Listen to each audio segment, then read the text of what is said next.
Good morning, students. Today we are going to perform the experiment of pin fin. So, first of all, we are going to take the introduction of this pin fin experiment. Now, extended surfaces or the fins are used to reduce the thermal resistance at surface and thereby increase the heat transfer rate from the surface to adjacent fluid. So, the use of this fin is very much common and they are fabricated in variety of shapes. So, circumferentially, if you see the motorbikes, in that motorbikes, we are observing that these motorbikes are we are seeing the fins, and why we are using the fins, if that portion is the curved type, at that time heat transfer does not takes place efficiently. So we are providing the extended surfaces, so we are increasing the heat transfer area over there. So we are providing the fins over the engine. Now this experiment, in this experiment we are finding that since the fin surfaces are stick out from the two primary heat transfer surfaces, the temperature difference with the surrounding fluid with the steadily diminishes as one moves out the fin and the design of fin. So therefore the knowledge of temperature distribution in this fin. So the object of this setup, you can see the object of this setup is to measure the temperature distribution and calculate heat flow rate from simple shape namely pin fin. Now we know that the engineer have the formula theta upon theta f upon theta, so that is T minus Tf upon Tf minus T1, which is equal to cos m L minus x cos h ml. So here in this we can find the m over there, and by using this we can find the h. Now if we see that what is the experimental setup, you can see. So in this experimental setup, it consists of the MS duct. So you can clearly observe here, this is the MS duct we have provided, and you can see a metal body. We have provided the metal body here. So this body is heated by the band heater. You can observe the band heater we have provided. So with the help of band heater, this body gets heated, and the input to this heater we can vary by using this dimmer. So you can observe the input in the volt and ammeter. So voltmeter and ammeter, you can see the input. Now a fin of brass material is fitted to this body. So heat is conducting along the length of the fin, and you are finding that which is by forced convection. So 4 thermocouples, 1, 2, 3 and 4. 4 thermocouples you can observe over there. So one thermocouple is fitted to the body and one thermocouple is kept open to the surrounding. Here you can observe this thermocouple which is fitted, and here the free thermocouple you can observe which is at the outside of the fin. So the heater is connected to the mains via the dimmer. So the heater is supplied with a constant input voltage with the help of dimmerstat, and the temperature along the fin length is checked at the interval of 10 minutes. So after reaching the steady state, the observations are recorded. Now in this you can see setup here, blower, electric blower we have provided. Now here fin is provided and heater is provided, thermocouples are located, and this is the this is the fin you are observing.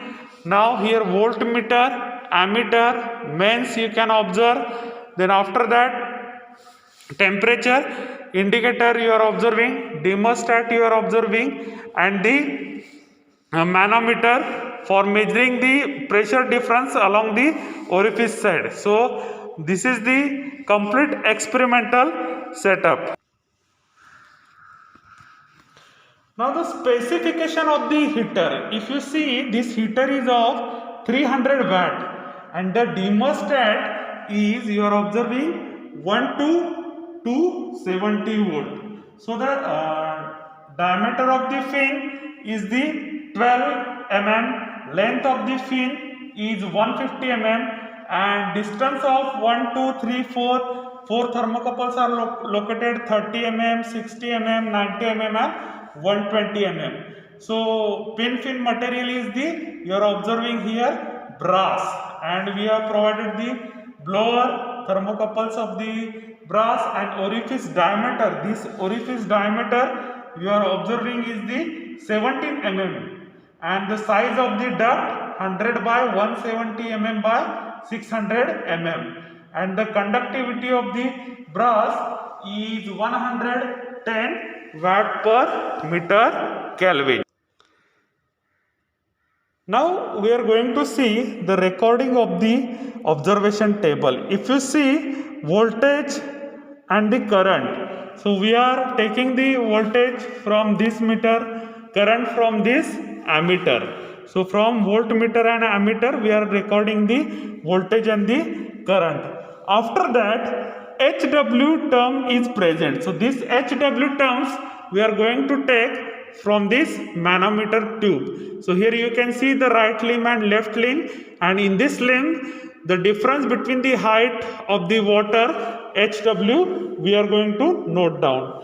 Next point is the temperatures T1, T2, T3, T4, T5. So these thermocouples are located along the length and one thermocouple is outside. So we are measuring the thermocouple's temperature over this temperature indicator. So in this way we are calculating all the readings from the observation table.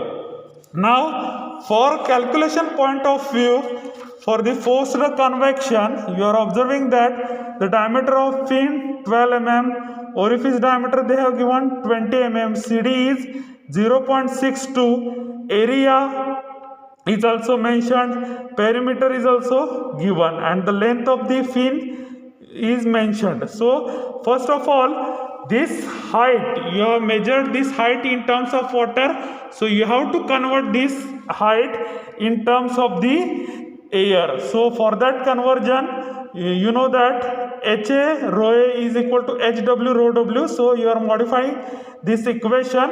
HA is equal to HW into rho W upon rho A. So density of the water 1000 kg per meter cube. Density of the air 1.16 kg per meter cube. So you are getting here HA, that is 25.86 after substituting all the values. Next you have to calculate the discharge. So for calculating the discharge from this orifice, you are getting Q is equal to CDA under root twice GHA. So CD is mentioned, diameter is given, area we can calculate, and after substituting all these you are getting Q is equal to 3.067 into 10 raised to minus 3 meter cube per second. Next you are going to calculate velocity of the air. So for calculating velocity of the air, area of duct is given. So V is equal to Q upon area of duct, and you are getting velocity is equal to 0.1752 meter per second. Next Reynolds number you have to calculate. Reynolds number is equal to Vd upon nu. So V you have calculated 0.1752. Next diameter you know 0.012, and you are going to substitute nu value which is 17.1 into 10 raised to minus 6 meter square per second. So you are getting the Reynolds number. So after finding the Reynolds number, you are using the equations for calculating the Nusselt number. So after observing this Nusselt number equation, your Reynolds number lies between 40 to 4000. So you are using this equation. So Nu is equal to 0.615 into Reynolds number you are going to substitute, and you are getting Nusselt number is equal to 5.789. Now Nusselt number is equal to HD by K. So H is equal to Nu into K air upon D. So K air is mentioned over here 0.0285. So you are calculating the value of H, and you are getting the convective heat transfer coefficient is 13.74 watt per meter square. So once you got the value of H, you can calculate the M. So M is equal to under root HP by Ka. So M we are getting M you are getting here 400.87. So you are calculating ml value, M into length you are multiplying, which is 66.14. So effectiveness, we know effectiveness is equal to tan hyperbolic of ml upon ml. This is not H for convective heat transfer coefficient, this is for hyperbolic. So tan hyperbolic ml upon ml, and you are getting effectiveness is equal to 0.015. So this is the experiment of the pin fin. So you are observing the observation of the pin fin over the voltmeter, ammeter, then manometer. You are adjusting the input with the help of the dimmer, then you are recording the temperature or the temperature indicator, and you are calculating the effectiveness of the pin fin, and also you have calculated the Nusselt number, then Reynolds number, and also value of M over here. So these all about this pin fin experiment. Thank you.